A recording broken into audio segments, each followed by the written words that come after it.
আসসালামু আলাইকুম।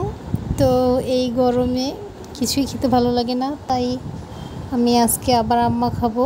এর আগেও আমি 2টা আমের ভিডিও দিয়েছি, আপনারা সবাই খুব পছন্দ করছেন এবং দেখেছেন। তো আমি প্রথমে আম 2টা সুন্দর করে ধুয়ে নিয়েছি, তারপরে আমি আমের খোসা ছাড়িয়ে নিতেছি। তো আজকে আমার সাথে আমার মেয়েও আম মাখাবে, তো সেও আমার সাথে কাজ করছে। তো খোসা ছাড়ানো শেষ, তারপর আমি আমটাকে কেটে বিচি আলাদা করে নিলাম, কারণ আমের ভিতরে বিচি নরম, শক্ত হয়নি এখনও। তারপরে আমি সুন্দর করে আম 2টাকে কুচি করে নিব।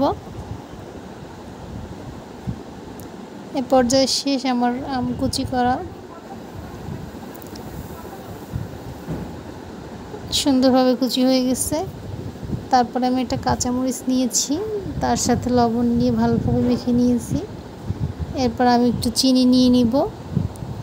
চিনি অ্যাড করলে আমার খুবই মজা লাগে খাইতে, যে আমি সবসময় চিনি অ্যাড করি। তারপর আমি একটু কাসুন্দিও নিব, তারপর আমি ভালোভাবে মেখে নিব। এই পর্যায়ে আমার মাখা প্রায় শেষ।